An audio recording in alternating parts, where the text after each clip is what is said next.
Rapper Kanye West's account on X, formerly known as Twitter, has been reinstated after he promised company CEO Elon Musk that he would not post anti-Semitic content, the Wall Street Journal reports. West, who now goes by Ye, was banned from Twitter this past December after he shared an image of a Nazi swastika inside a Star of David, a post that has since been deleted. After this was shared, Musk said his account was suspended for incitement to violence. Now, according to the Wall Street Journal, West will not be able to monetize his account, and ads will not appear next to his posts. Musk has not publicly commented on the reinstatement of West's account. So he personally promised Elon no more Nazi stuff. This is, I'm sorry, I feel like a broken record. This has been the problem. The regime, the standard that Elon Musk has set is that if you are rich enough and powerful enough to have a personal relationship with him, he will have a personal conversation with you. Well, no. And you can make a personal promise to him, fair. and you can get your account reinstated. How is it not A lot of people, because he doesn't, Elon responds a lot on Twitter, not just to rich and powerful people, but to like randoms all the time. Is he doing the bidding of people with small accounts? Haven't you ever got? We all get the interesting response. No, we all don't. Elon. First of all, people who are politically aligned with him do get engagement from him. And moreover, there's a different thing between he replies to your post and whether or not you can personally appeal to him to have your account reinstated. He's been weirdly open to random people. Now, here's what I will say about Kanye West.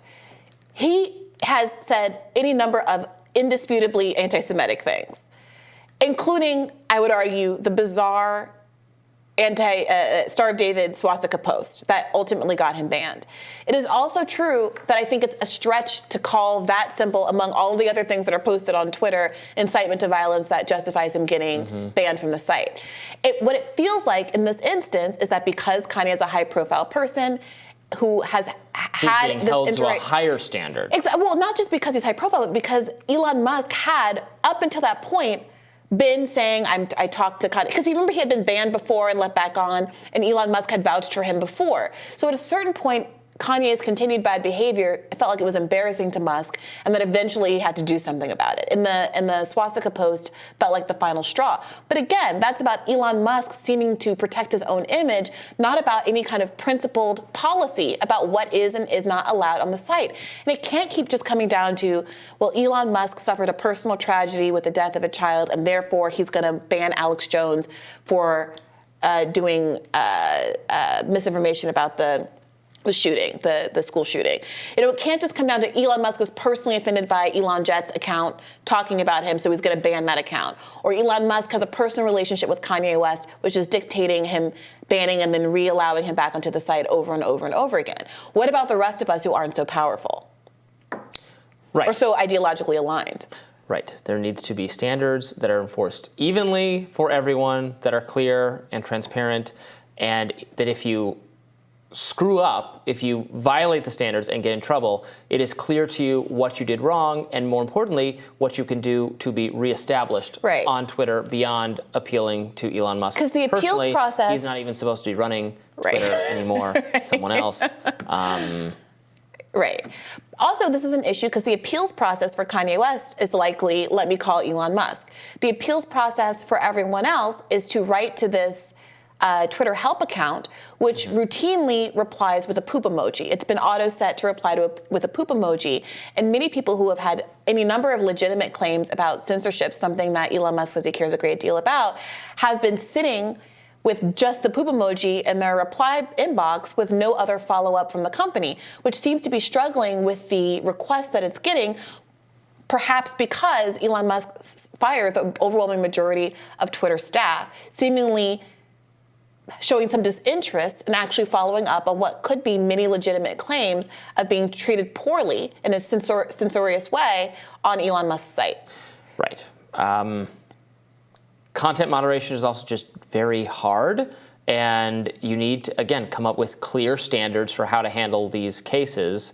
That's what everybody wants. That's what everybody just wants to live in the era of social media from a few years back, before the censorship was more overtly, took on an overtly political kind of age, and then before the misinformation crisis happened that caused the federal government to spring into action. That's just what nobody wants. I also don't think people are going to want the sanitized Threads version that is just corporate speak or celebrity speak or whatever, but we'll find out. People want to be able to discuss and debate ideas. They want to have political conversations without the thumbs being on the scale either way, without people just getting banished or unpersoned because the mainstream media objected to the tone of their posts, or remember all the attack dogs in mainstream places, calling out everything is hateful, everything is misinformation. Don't want that, but also, yes, we don't want a scheme where you have to personally beseech Elon Musk for some kind of favorable content outcome. That obviously doesn't make any sense either. Yeah, to wit, I wanted to ask you about this other example that was in the news over the last few days. So there was a pretty significant account with about 500,000 followers. It happened to be a right-leaning account. It's being described in the liberal media as a QAnon promoting far-right Twitter account, but take that, with a grain of salt. I think it's fair to say it was a right-leaning account. And it came under scrutiny because it posted what is being described as child abuse imagery, which is in direct contravention of Twitter's policy.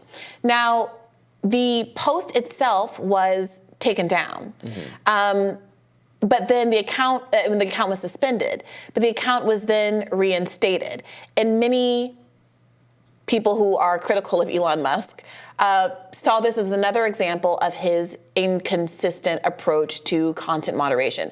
Now, Elon Musk's Under what context was the image? Well, go ahead. So this is important, and we should get to that. But the reason that Elon Musk offered for why the account would be reinstated was that he said that very few people had actually seen the tweet. The account is from an account called Dom Lucra.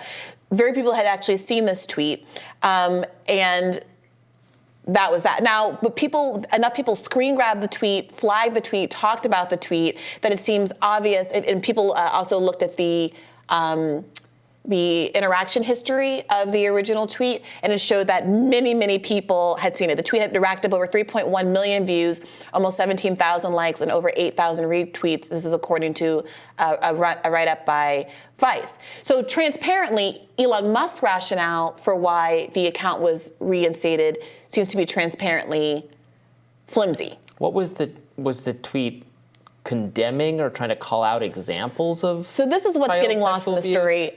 The original tweet was about I believe a documentary, an article about screenshots from a documentary about someone else who had abused children.